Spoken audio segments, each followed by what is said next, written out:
They called him a community hero, a man who threw neighborhood parties, shook hands with politicians, and wore the wide, colorful smile of Pogo the Clown. To the people of Chicago, John Wayne Gacy was just another friendly face in the crowd. But behind that painted grin, something darker was quietly growing, something cold, hollow, and hungry. In the 1970s, clowns were symbols of childhood innocence. Balloons, birthday parties, laughter. Gacy understood exactly how to use them. He didn't just wear the costume, he became the image parents trusted most. And maybe that's what made everything so terrifying. Evil had found the perfect disguise. Neighbors described him as helpful, hardworking, even generous. They had no idea that beneath their feet, in a cramped crawl space under Gacy's house, horrors were waiting to be discovered. Police officers who would one day enter that darkness said the smell never left their memory. This is the story of how one man twisted the image of a clown forever. A man who built a mask so convincing that no one dared to look behind it, until it was too late. And his victims, they were just boys. Boys who never saw danger in the smile approaching them. Boys who believed monsters lived only in stories. Tonight, we're taking you inside the shadow of that smile, into the home of Pogo the Clown. Gacy knew exactly who he wanted: young men and teenage boys, kids searching for work, acceptance, or simply a safe ride home. He offered everything they needed: fatherly guidance, money, food, a job, a place to belong. And when you're 16 or 17, it's easy to believe people mean well. He used his construction company as bait. Job offers, quick cash, a future. For boys whose families struggled, this felt like a lifeline. But for Gacy, it was a trap, a carefully crafted net he cast over the vulnerable. Many victims were last seen smiling, stepping into Gacy's car, not knowing it was the final moment anyone would see them alive. Parents placed missing posters across the city. Names faded, faces faded, but the disappearances continued. Chicago was becoming a hunting ground, and no one suspected the clown. The terrifying part? Gacy didn't stalk his victims like a shadow. He approached them openly, confidently, like a neighbor doing a good deed. His greatest weapon wasn't a knife or rope. It was trust. For each boy who vanished, a family waited by the window, praying for a knock on the door, hoping to hear footsteps on the porch. But those sons were already somewhere else, beneath Gacy's house, silenced by the man who once painted balloons on his cheeks. This was no random killer. This was someone who understood people, someone who learned to speak their language, to read their weaknesses.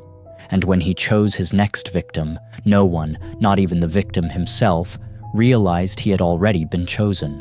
When Gacy put on the Pogo costume, something in him changed. He felt powerful, untouchable, free from the expectations of the world. Under the bright red smile and exaggerated eyes, he wasn't just John anymore. He was something else, something capable of anything.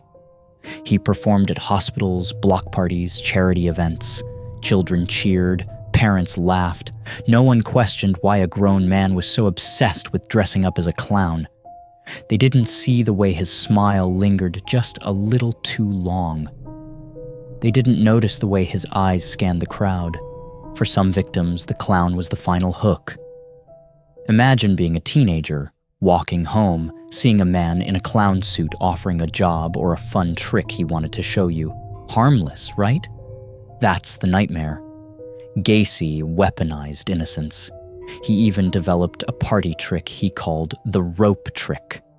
Guests thought it was a magic performance, but for Gacy, it became something far more sinister, a technique he would use again, and again, and again.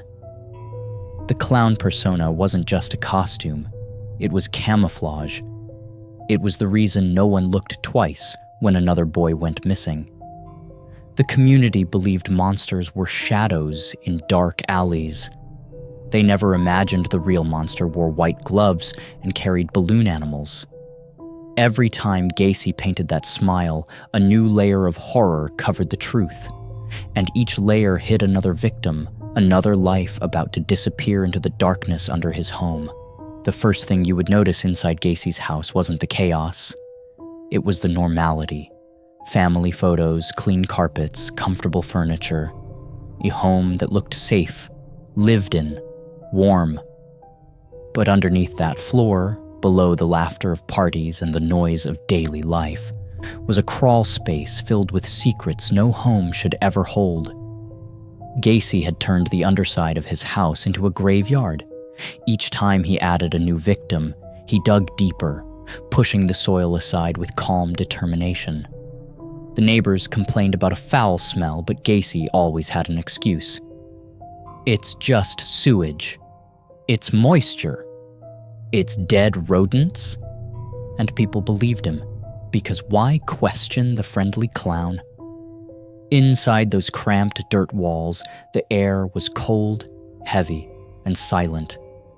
Authorities later said it felt like walking into a place where time had stopped and innocence had been buried.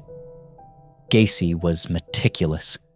He kept track of where he placed each body. Some victims were stacked beside each other, wrapped with the same rope that ended their lives. Others were placed inches from the foundation, hidden with layers of lime and earth. Imagine friends sitting in the living room above, watching TV, eating dinner, never knowing what was directly below their feet. Gacy lived above the dead like it meant nothing. He slept peacefully while the city searched for its missing sons. And as he carried on with his daily life, working, laughing, entertaining, the number of voices buried beneath him quietly grew. Everything changed on December 11th, 1978. 15-year-old Robert Peast, a hardworking kid with big dreams, disappeared after telling his mother he would be home shortly. He had gone to meet a contractor about a job. That contractor was John Wayne Gacy. Robert wasn't like the other missing teens. He wasn't troubled, didn't run away, didn't have a history with the police. His disappearance didn't make sense. And for the first time, suspicion landed directly on Gacy, because he was the last person to see the boy alive. Detectives visited Gacy's house, expecting a simple interview. Instead, they found inconsistencies, lies, and a man sweating profusely as he tried to charm his way out of questioning. Something felt wrong. Something felt off. Soon, officers uncovered taillight repairs that matched Gacy's timeline. Statements didn't align. Witnesses reported seeing Gacy near the pharmacy where Robert worked. And then, a chilling discovery. Gacy had a prior conviction for luring a teenage boy. The mask was starting to crack. Police placed his house under surveillance. What they witnessed was a man spiraling, drinking heavily, bragging one moment, breaking down the next. Gacy sensed the walls closing in, and detectives could feel it. They didn't know what he had done yet, but they knew it was something monstrous. The search for one missing boy was about to uncover decades of horror buried beneath a suburban home. The door to Gacy's darkness had finally begun to open. On December 21st, officers finally obtained a search warrant. What they uncovered has haunted every investigator who stepped through that doorway. At first, the search seemed ordinary until they opened the crawlspace hatch. The moment the first officer descended the ladder, the smell hit him, thick, rotting, wrong. He backed out immediately, his face pale. There was no doubt now. Something horrible was buried beneath that house. As detectives dug through the cold earth, they saw the outline of a human shoulder, then ribs, then more remains. Not one body, multiple. Layer after layer of horror revealed itself. Detectives stopped counting after the first dozen, overwhelmed by the sheer scale of it. It wasn't a crawl space anymore. It was a tomb. Word spread quickly. Officers outside covered their faces. Reporters were stunned into silence. Even seasoned detectives said they had never experienced anything like it. The truth was larger, darker, and more disturbing than anyone had imagined. Gacy returned home while the search was underway. One detective approached him and said, "John, we found bodies." Gacy exhaled slowly as if a weight had just been lifted from his chest. And then he said 5 chilling words. "I guess it's over now." The clown mask had finally fallen, and beneath it was a monster the world would never forget. Once in custody, Gacy began to talk, calmly, almost casually, about the murders. Like he was describing chores, not lives he destroyed. He admitted to burying dozens of boys under his house and disposing of others in a nearby river when he ran out of space. But what disturbed investigators most wasn't the details. It was the tone. Gacy felt no remorse, no guilt. He even blamed the victims, saying they walked into it. It was narcissism of the purest, darkest form. His confession painted a chilling picture. Nights of alcohol, manipulation, violence, and ritualistic control. The rope trick he once performed at parties had evolved into a method of murder. He spoke about it with an eerie detachment, as if Pogo the Clown had done it, not him.